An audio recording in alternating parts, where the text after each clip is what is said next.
Hello student, welcome back. आज हम auditing में ऑडिटर्स रिपोर्ट के बारे में पढ़ेंगे। ऑडिटर रिपोर्ट क्या होती है? जब ऑडिट का काम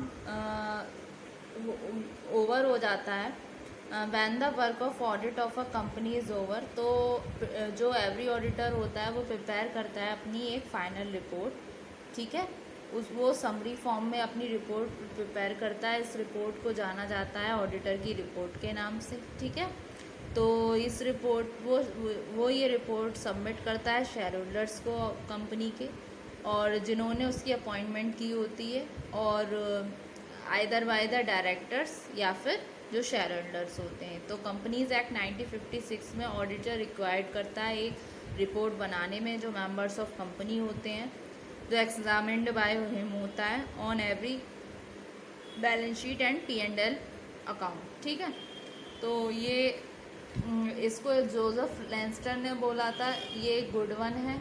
उनके हिसाब से ऑडिट रिपोर्ट क्या होती है? एक स्टेटमेंट है जो कलेक्टेड और कंसीडर्ड फैक्ट्स होते हैं, जो ड्रॉन अप होते हैं, क्लियर देते हैं क्लियर और कंसाइज इंफॉर्मेशन पर्सन्स को जो ऑलरेडी पोजीशन में नहीं होते हैं, of the full fact of subject matter of the report. ठीक है, तो आइए जानते हैं auditor report.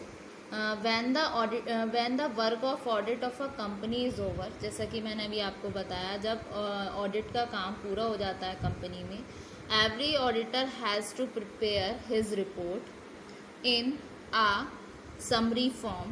Such report is known as auditor's report. ठीक है, this report has to be submitted to the shareholders of the company, whether the appointment of the auditor has been made either by the directors or shareholders. ठीक है, तो ये जो report जो होती है, ऑडिटर स्टेट्स करता है एक कंक्लूजन अपने एग्जामिनेशन ऑफ रिकॉर्ड्स का, examination of the accounting books of company का, एक्सप्रेस करता है अपना ओपिनियन। जो भी उसने अकाउंट बुक्स मेंटेन्ड की है कंपनी के द्वारा, जो प्रेजेंट कर रहा है, उसमें वो प्रेजेंट करता है अपने true and fair views regarding financial position of the company. ठीक है, तो ऑडिटर रिपोर्ट क्या होती है? ये इजीली फाइंड आउट होती है अबाउट द करेक्टनेस और फेयरनेस ऑफ द अकाउंट जो मेंटेन बाय हो रही है कंपनी के द्वारा। तो share holders of the company जो होते हैं वो होते हैं जो ऑडिट रिपोर्ट को एड्रेस करते हैं, और अदर पार्टीज जो यूज़ करती हैं companies financial statement, get this information provide होती है उससे उनको, जिससे ऑडिटर की रिपोर्ट से। तो वेरियस ऑडिटर डिफाइन करते हैं ऑडिटर रिपोर्ट को डिफरेंट मैनर्स में। ठीक है, तो ये तो हो गई ऑडिटर रिपोर्ट। अब इसको बोला जाए इन शॉर्ट में तो बोल सकते हैं कि ऑडिटर रिपोर्ट एक रिटन स्टेटमेंट है ऑडिटर का, जिसमें कंटेन होता है उसका इंडिपेंडेंट और professional opinion about the truth और करेक्टनेस ऑफ अकाउंट्स और फाइनेंशियल स्टेटमेंट जो भी एग्जामिन्ड बाय हिम हुए हैं, और अदर स्पेसिफिक इंफॉर्मेशन जो भी ऑडिटर सबमिट करता है अपने क्लाइंट को। क्लाइंट कौन है? वो पर्सन जिसने ऑडिटर को हायर किया है इस काम के regarding, at the conclusion of audit. ठीक है, अब आते हैं कंटेंट्स क्या होते हैं ऑडिटर रिपोर्ट के। ठीक है, तो contents one by one discuss करेंगे। तो एक सेक्शन है 227, इसका सब सेक्शन 3 है कंपनीज एक्ट 1956 का, जिसमें ऑडिटर रिपोर्ट करता है। फर्स्ट आता है इसमें इंफॉर्मेशन एंड एक्सप्लेनेशन। उसमें क्या करता है, जो रिपोर्ट होती है वो शुड स्टेट होती है whether he has obtained all the information and explanation which to the best of his knowledge and belief were necessary for the purpose of audit regarding necessary books of account.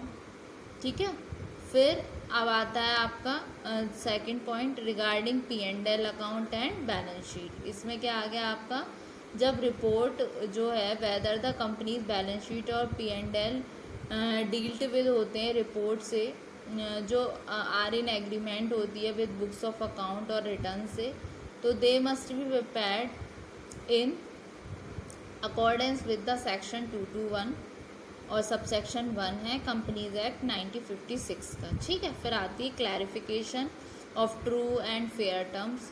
जब accounts of the company prepared हो जाते हैं according to companies act, तो true and correct word use होती है। ठीक है, तो अकॉर्डिंग टू कंपनीज एक्ट जो टर्म ट्रू एंड फेयर है वो यूज हो रही है instead of true and correct. तो whether in the opinion of the auditor, तो बेसिस ऑफ इंफॉर्मेशन और क्लैरिफिकेशन ऑब्टेन्ड हो रही है उसके द्वारा। ठीक है, फिर इसमें आपके कुछ बेसिक एलिमेंट्स आते हैं ऑडिटर रिपोर्ट में, जिसमें फर्स्ट आता है टाइटल। टाइटल क्या है?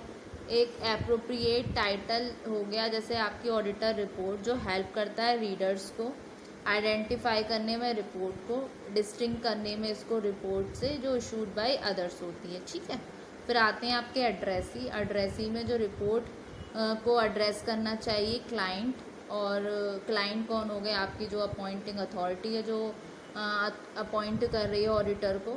इन case of a limited liability the report should be address to the shareholder. Limited company के कंसर्न में जो रिपोर्ट होती है वो एड्रेस्ड होती है टू द शेयर होल्डर्स को। ठीक है, फिर आता है डेट ऑफ द रिपोर्ट। इस पे क्या है?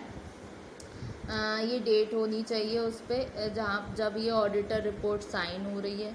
फिर place of the signature, report में नेम होता है एक स्पेसिफिक प्लेस जो जनरली होता है जो the city in which the auditor maintains his office. फिर प्लेस ऑफ द सिग्नेचर, इसमें क्या जो रिपोर्ट है should name a specific place which is generally the city in which the auditor maintains his office. ठीक है, date of the report में क्या है? It is the date on which the audit report is sign. फिर आपका आ गया place of the signature. इसमें क्या है?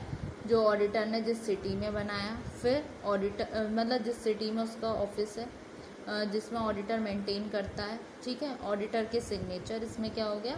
ऑडिट रिपोर्ट में शुड बी साइंड बाई होती है ऑडिटर, उसके पर्सनल नेम, जिस केस में फर्म बीइंग अपॉइंटेड होती है in name of audit firm also. Membership number assigned by the institute of charter accountants of India should also be maintain. ठीक है, mention.